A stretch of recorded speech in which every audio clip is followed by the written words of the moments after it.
दोस्तों, इस बात से कोई भी इनकार नहीं कर सकता कि भारत में एक से एक शानदार टैलेंट है। आज भारतीय पूरी दुनिया में बड़ी बड़ी कंपनियों को चला रहे हैं। गूगल से लेकर नासा तक आज भारतीय मौजूद हैं। लेकिन कई बार बहुत से लोग ऐसे भी होते हैं जो अपने शानदार टैलेंट का इस्तेमाल गलत चीजों के लिए करते हैं। क्या आप जानते हैं भारत में ऐसे कई ठग भी हुए हैं जिन्होंने ताजमहल के साथ साथ राष्ट्रपति भवन को भी बेच दिया था। इन ठगों ने अपनी धूर्तता का इस्तेमाल करके लोगों को बेवकूफ बनाया और करोड़ों कमाए। और सिर्फ भारत में ही नहीं बल्कि दुनिया भर में ऐसे बहुत से लोग गुजरे हैं जिन्होंने दुनिया को ठगा। और आज हम ऐसे ही 7 ठगों के बारे में आपको बताने जा रहे हैं और इनमें से कई के ऊपर तो फिल्में भी बन चुकी हैं। तो चलिए शुरू करते हैं। George C Parker.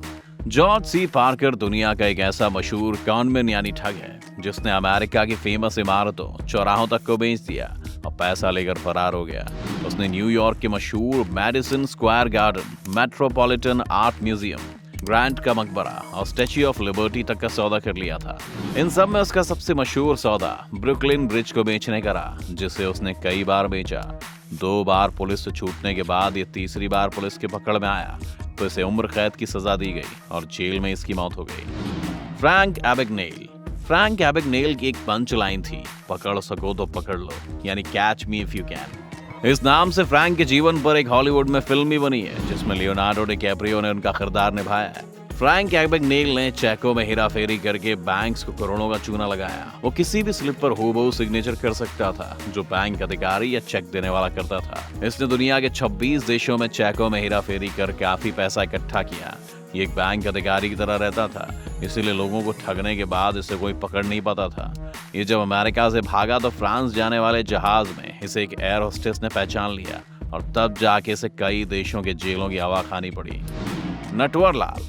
Natwar Lal के नाम से मशहूर मिथिलेश कुमार श्रीवास्तव का नाम नटवर लाल कैसे पड़ा ये किसी को नहीं मालूम, लेकिन नटवर लाल का नाम हर कोई जानता है। नटवर लाल भारत में अब तक का सबसे बड़ा ठग साबित हुआ है। उसने लोगों को बेवकूफ बनाकर दिल्ली के लाल किले, संसद भवन से लेकर ताजमहल तक को बेच डाला और ठगे गए लोगों को करोड़ों का चूना लगाया। यूं तो नटवर लाल पुलिस की गिरफ्त में 8 बार आया, लेकिन हर बार वो फरार होने में सफल रहा।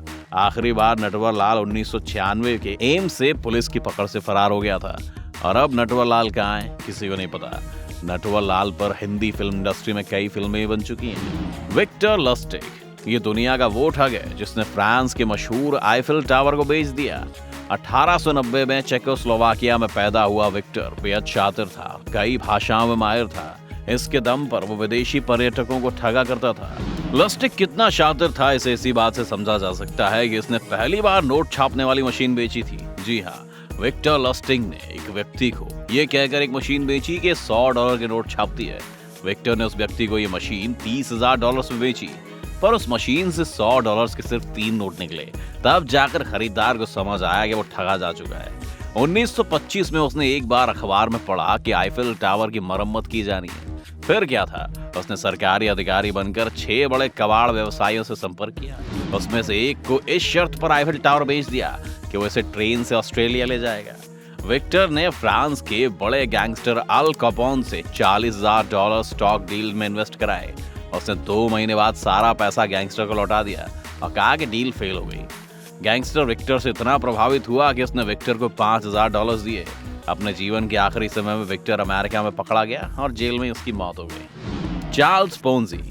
चार्ल्स पोंजी दुनिया भर के इन्वेस्टर्स को चूना लगाने वाला एक ऐसा शख्स है जिसके नाम पर ही ठगी करने वाली इन्वेस्टमेंट स्कीम्स को पोंजी स्कीम कहा जाता है। चार्ल्स पोंजी मूल रूप से इटली का निवासी था, लेकिन उसने अपना पूरा जीवन अमेरिका और कनाडा में लोगों से पैसे इकट्ठे करने और उन्हें ठगने में लगा दिया। चार्ल्स पोंजी पुलिस की गिरफ्त में कई बार आया, लेकिन छूटने के बाद उसने हर बार नए तरीके से लोगों को ठगा। कहा जाता है कि उसने एक ही दिन में लोगों से $20 लाख ठग लिए थे। पोंजी लोगों को 45 दिन में रकम 1.5 गुनी और 90 दिन में 2 गुनी करने का झांसा देता था। अब आप समझ गए कि 1 का डबल वाला सिस्टम कहां से आया। क्रिस्टोफर रैकेनकोर्ट। क्रिस्टोफर जीवित लोगों की जमात का अगुआ है। बेहद अय्याश किस्म के क्रिस्टोफर ने खुद को फ्रांस के प्रतिष्ठित परिवार रॉकफेलर का हिस्सा बताकर जमकर ठगी की है। सबसे पहले उसने पेरिस में एक ऐसी प्रॉपर्टी को फर्जी कागजों के सहारे बेच दिया जो उसकी थी नहीं। इस डील से उसे $14 लाख मिले। इस पैसे से वो अमेरिका गया। अमेरिका में इसने खुद को फिल्म प्रोड्यूसर, पूर्व बॉक्सिंग चैंपियन और व्यापारी बताया। इसके दम पर उसने कई बड़े कलाकारों से ताल्लुकात बनाए और प्ले बॉय मॉडल पिया रेस से शादी की, जिससे उसका एक बच्चा भी है। और हॉलीवुड के जाने माने actor Jean Claude Van Damme को अपनी फिल्म का प्रोड्यूसर बनने के लिए भी मना लिया। इसकी सबसे खास बात ये रही कि इसकी बाहों में हमेशा एक खूबसूरत मॉडल रहती थी, जो कुछ समय बाद बदल जाती थी। इसने play boy model Honda Rydal के साथ भी 6 महीनों तक संबंध रखा। बाद में होंडा ने कहा कि उसे क्रिस्टोफर की शादीशुदा जिंदगी के बारे में पता नहीं था। क्रिस्टोफर को न्यूयॉर्क पुलिस ने मार्च 2002 में गिरफ्तार किया, जहां कोर्ट ने उसे $90 लाख के फाइन के साथ ही 5 साल कैद की सजा सुनाई। बाद में स्विट्जरलैंड सरकार ने क्रिस्टोफर पर गहनों की चोरी के आरोप में साल 2016 तक देश में घुसने से प्रतिबंध लगा दिया। कहा जाता है कि क्रिस्टोफर ने अपने पूरे जीवन में $4 करोड़ की ठगी की और पूरा जीवन ऐश के साथ बिताया। चार्ल्स शोभराज, बिकिनी किलर के नाम से मशहूर चार्ल्स शोभराज बेहद रहस्यमयी शख्स है। इसका जन्म वियतनाम में हुआ था।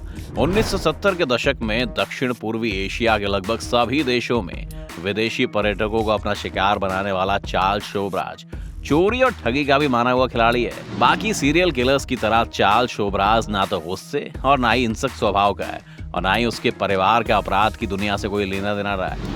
मानसिक रूप से बीमार चार्ल्स सिर्फ अपनी जिंदगी को रोचक और उत्तेजक बनाए रखने के लिए हत्याएं, चोरी, धोखाधड़ी करता है। साल 1976 से 1997 तक चार्ल्स शोभराज भारतीय जेल में सजा काट चुका है। बाद में वो पेरिस चला गया, जहां उसका स्वागत एक सेलिब्रिटी की तरह हुआ। अप्रत्याशित तरीके से नेपाल आने के बाद उसे गिरफ्तार कर कई मुकदमे चलाए गए। 12 अगस्त 2004 को चार्ल्स शोभराज को आजीवन कारावास की सजा हुई और जेल में ही एक 22 साल की महिला पत्रकार नेता विश्वास से शोभराज ने शादी कर ली। आपको क्या लगता है कि आखिर लोग इनके झांसे में कैसे फंस जाते हैं? हमें कमेंट करके जरूर बताएं। वीडियो पसंद आई हो तो इसे लाइक करें और शेयर करें, और साथ ही साथ चैनल को सब्सक्राइब करना ना भूलें।